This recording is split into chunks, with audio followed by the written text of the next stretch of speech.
Happy Friday again. On the soft jaws, they're working out really nice. The finishes are slightly better. The sounds are different when I'm milling. And I realized if you put, the little brass things that I did, if you put something in there that's already machined, it stays down. It stays flat. But if you're putting in raw stock, something that you just bought, the surfaces are, not really flat, so you can hit a spot where it's going to grab it wrong and it's going to pivot. So, like I said, I'm very happy with how it came out, a lot. So, today's video was going to be on a very unique cutter, lathe cutter that I ordered out of Australia, but a new guy reached out, stumbled onto the channel and needed some help. So he recently retired from the New York City Fire Department, and yes, he was involved in 9/11. But he bought a mini lathe because he wanted to have something to do in retirement. I bought a lathe because I wanted to make rings.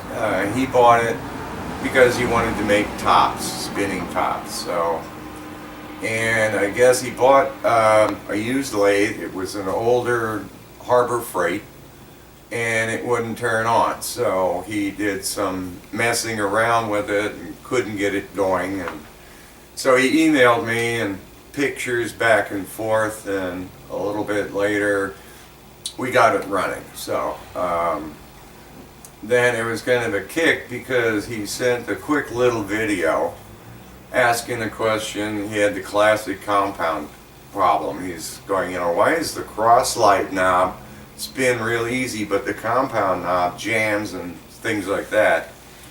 So I sent him a link to the email where I described the problem and how to fix it.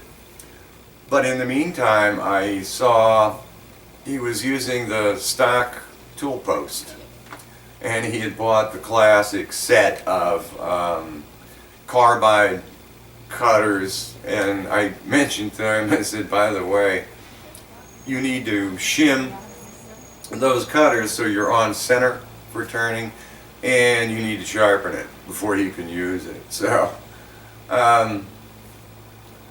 next thing I know, he took the advice. He wanted to, I said, why don't you just get one of these quick change tool posts? It'll be a lot easier for you. So we found on Amazon one, or a nice one, and he ordered it and had it shipped directly here. So this video is going to be a review of the Jinwen or whatever, and what I had to do to make it work correctly. So I hope you guys enjoy the video, and welcome on board, Jim. Thought I'd share this. I wanted to take the vise apart to clean it a long time ago, but I couldn't get this keyway out. Or I figured, this is a nice vise. I didn't know it was crooked at the time. So I just said leave it alone. But now there was so many chips, and it was getting really hard to turn this thing. I said forget it, I'm going to get it apart. So this is a keyway that was in there, and then the top is on here like this. There was enough of a gap that I could put a screwdriver in there, and this lifted off real easy. This would not budge. So I took a punch and I made a bunch of dents in the end of it, but I was able to hammer and get this side loose, and then it finally came out, and I labeled top and back so I know how to put it back in there. This was loaded with grease, dirt. Ugh. Let me get a paper towel here. There still is more in there. So I took a brass wire brush. Does this more come out? Yeah, it's just caked in there. But in any case, now I can take this part at least over to the granite. block and check and see where it is and what it is. But how it works, because I had asked before, this is the movable part, and I had asked a bunch of people before, what does this screw do? And I never got an answer. Well, the answer is this guy goes which way? It goes this way. So this is riding underneath, and this was a total mess. But that screw, this goes in here like that. That screw, you can see there's a beveled piece in here. That screw pushes this guy up against the bevel, which then raises it, it clamps it down. So that's your adjustment for how tight this is to the surface. It's not doing this number when you clamp down. So I should be able to check all of this stuff. That's ground. I should be able to check all of these surfaces here on the granite block. But I'm glad I did take it apart. I mean, it was loaded with chips everywhere. It's a total mess. I can check all the surfaces now. This was really bad. So let's see what happens when I get it all back together again. Oh, these other two holes, just threaded is all. There's nothing in there. You can see they don't go anywhere. So, alright, I just thought I'd share that so everybody knows what the adjustment is. And the results of testing, this is crooked. What did it do? Yeah, on this, I just put a nice piece of sandpaper on the granite block, and you run it, and I can see a high spot here and here and here. This is just fly cut. It's not ground. The bottom is just fly cut. It's not ground either. And it had burrs all over it. So, but yeah, if I indicate the top, it's crooked. It's leaning like that way. And then this part is leaning forward. So the only way to use this is to, mount the soft jaw in there. And you just come down with a mill and you cut the whole face off. I think since I had, I can't do it. Because my vise is right here. I wanted to cut the groove a little bit deeper, but oh well. So, put it back together and correct the problem. It arrived. Let's see what it looks like here. Alright. I hope it's right. It should be. Nice box.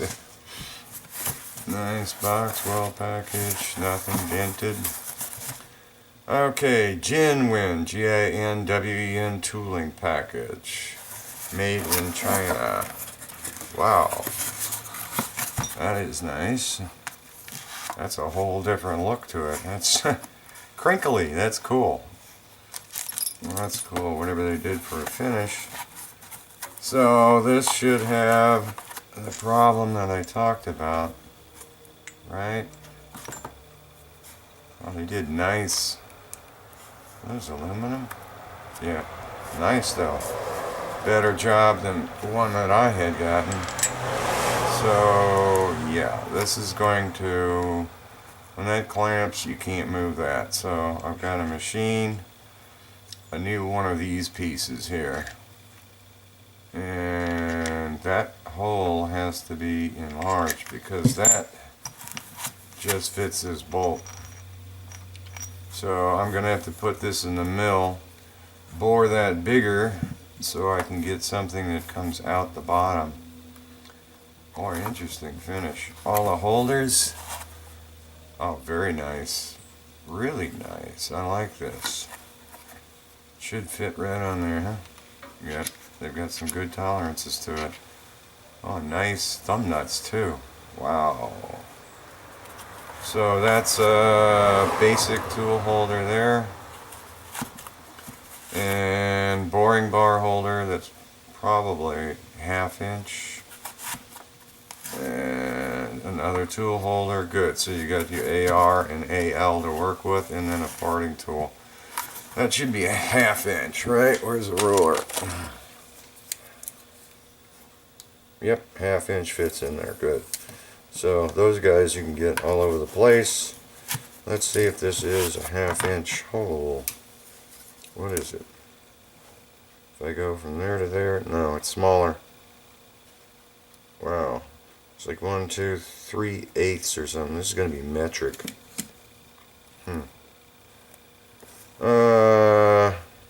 I wonder if I should drill that out for you or not. I guess I'll probably email you and talk about it and see if you want me to get it to something more usable. But alright, so it came and it's really not, oh, they got 2 bolts in there. This is the one you're going to use though, the big bolt. I wonder why they gave 2. Very nice, very nice. Yeah, I just tried it on my lathe and the big bolt is the right one. This is mine though. You can see this hole has been bored out, so I'm going to wind up doing the same size hole on this one, and then I can make the same piece here that goes in there. So nice.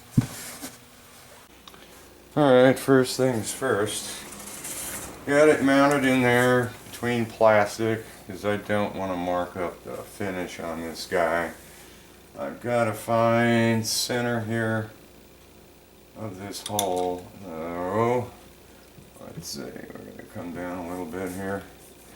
Alright, Y, DO rows on, give it a little speed here, and where are you? There, you shoot too far. Alright, slowly come in, Dave. There. Zero that out. And the other side.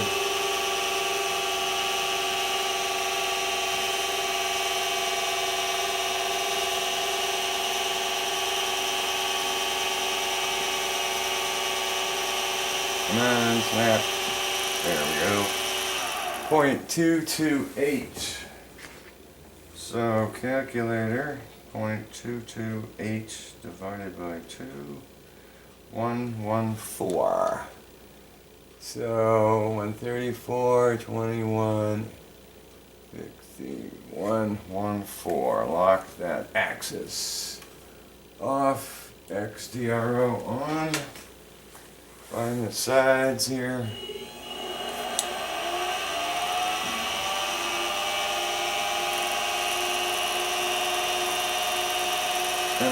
Snap. Alright. Alright, snap. I didn't see it on this side. Alright.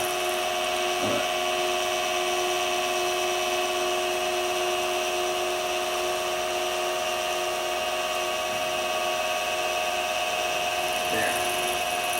Zero that out. Over this side.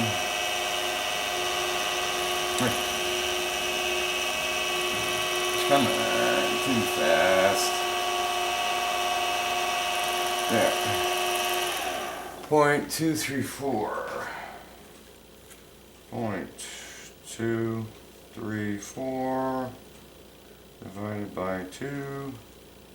117. Alright. 121, 19, 18, 117. So I should be dead center now. And I hope that's aluminum, but if it's steel, we'll find out here. Alright, let me set it up for the boring head. Set up for boring here. My new Criterion boring head, which is shorter here, so it gives me another 1/2 inch clearance. And what? I'm set up to take 10 thousandths off. I've already got everything centered up. I was thinking, you know, this guy is pretty big. That's, where's the calipers? That's like almost 0.7. Yeah. So that's a long ways to go. But I guess I was thinking of going smaller. But I need a big surface area. I don't want this thing wearing out. So, I think I'm set right now to take off 10 thousandths. Let's see here. Or did I already make a pass? Yeah, I already made a pass. It's just barely skimming anything. So, this side, loosen one clamp. Take it to 15 thousandths. There's 15 thousandths, clamp it tight. And go down in, and it is aluminum, it's giving me beautiful finishes here on this hole. So, there it goes, down in there, around.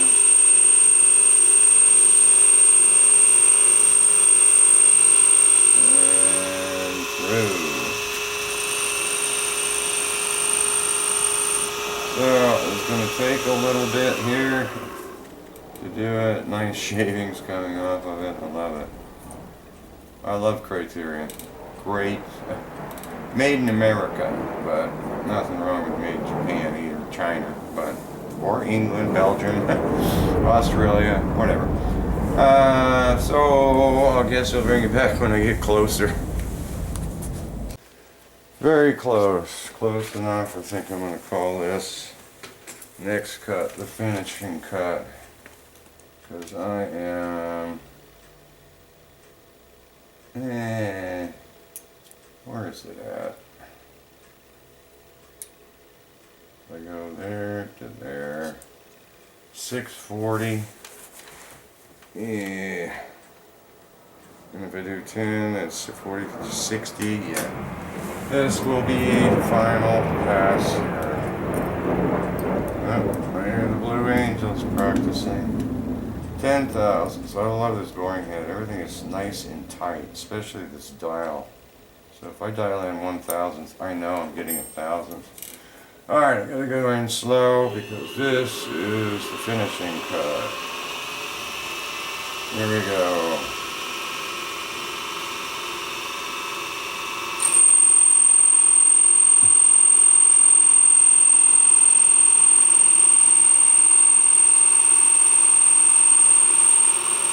Looking good.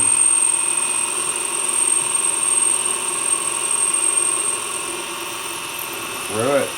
Come back out nice and slow.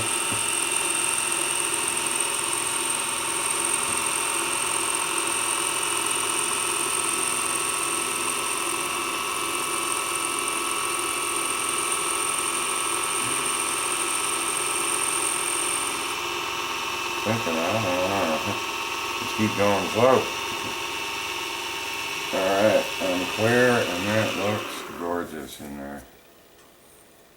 Alright, so that's going to give me, what does it say now? I can't get in there with anything but this, so. Alright, it's at, hard to see it. It's somewhere out here. 660. Alright, so can I deburr that edge? Probably. I think that's it. Alright, gotta measure this thing out and figure out what I gotta make. And mine, how did I do this? Yeah, I just went up higher. It's gonna be oily. Okay, so it's just the two, it's bigger. Alright, so I've got a big piece, and I got a lip here, and then I get smaller, and I go out to here. So, put this mess back together, and that goes back in there, and I got a hole through the middle. So, the hole needs to be 386, 390. Threads are bigger. 391, 392. So if I were to say the hole is got to be better than 392. And this guy, where did the hole wind up being?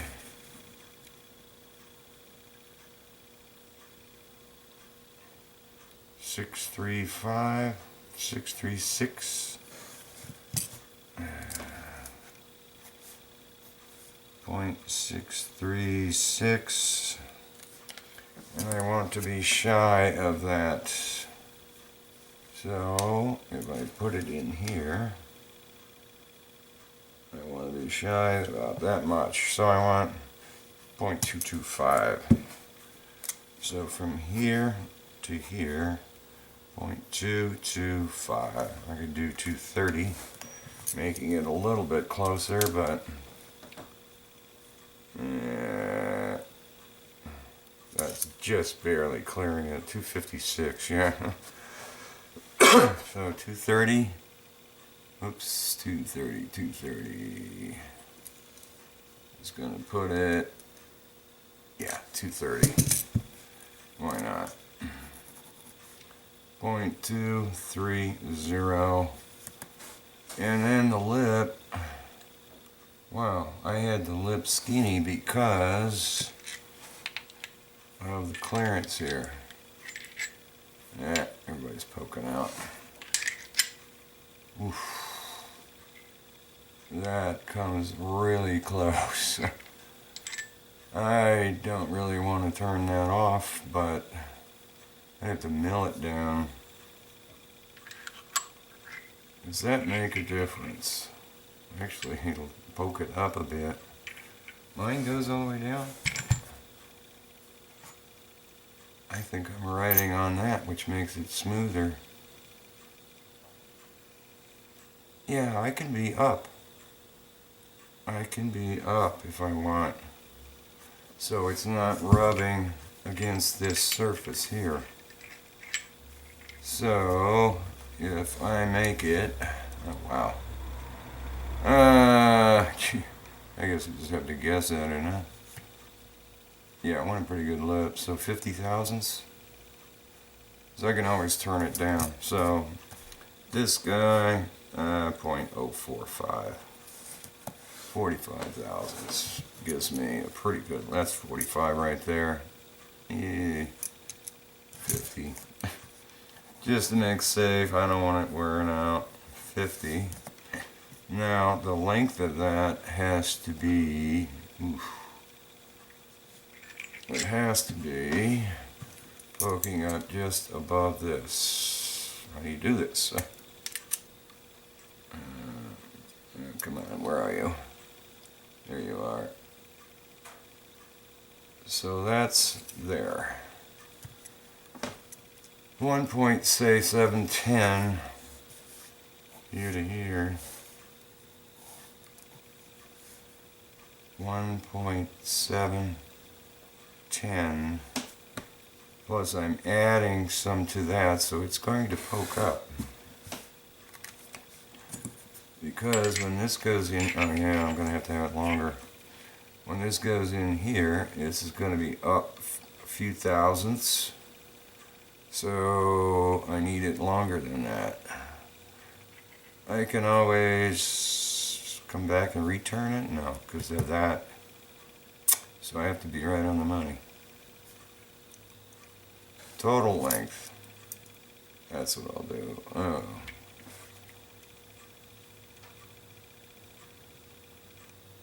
I came up slightly. Where is it? There it is. Alright, I'm up slightly. Total length from here to here has to be at least 2.015. Alright, so I'll make it longer. Yeah, I can always put this on there while it's in the lathe. And make sure I'm just poking up slightly. They put a shelf on it, but I can't do that. It's got to be a washer like this one that just protects that surface. So, alright, let's go make the part. Well, 3/4 stock, faced it off, made a mark for my depth here. so that it'll just poke out above this. Put my stop in place, and power feed is engaged, so it's a matter of just taking off about 100 thousandths with this, and I'll probably use some cutting oil to keep my tool clean and cool. Soluble oil on that. No more speed than that.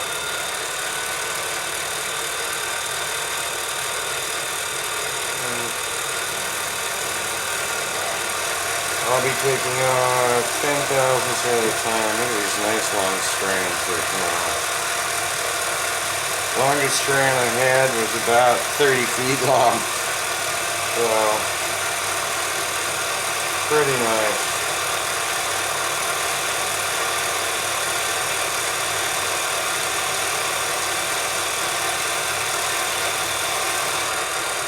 Alright, it's just a matter of going back and forth. Okay, down to that part. Doesn't take very long. Fits nicely. And it just pokes out a little bit, so for a washer. Now I'll flip it around in a different collet, finish the bottom part off, and then drill it out. So here it is, Jim. Go from a dumb design to something that works nice. So yeah, you clamp this down, and it's going to clamp on this, and it's going to push this whole thing down. So as you saw, this all got bored out. Here's the part. It's got a little scuffed up in the chuck, the collet, but yeah, it fits right in there nicely, and good clearance thickness. Oh, I never checked here. This goes right on it perfectly. Oh, pistons are poking in, so it won't go on. There it goes in there. Goes on there. Oh, nice. Because before, you heard this noise as it rubbed on it, but I've got a few thousandths here, so it rides on the bottom on a nice aluminum piece. Gap is 15, 20 thousandths. Bolt goes right on there. You can get a washer if you want to kind of slide on that surface to protect it, but now when you clamp it down, the centerpiece is pushing on this, and it goes down, and this continues to turn. So I can push on it real hard right now. It just turns. So beautiful. Came out only a few hours. Completely made a mess of my lathe, but now, yeah, and if you want, you can make, I made these guys. The original ones were terrible, really flopping all over, so I made brass ones in there. These are really nice. If you do make, pay attention to the lengths, because I know one of these is longer than the other. So, is there a position where it completely retracts? Okay, that one's in, but this one's starting to come out. So, and now that one's in, but this one's out. So, yeah, it's the way the cam mechanism is made. Alright, done deal, and be packaging it up and shipping it right back to you.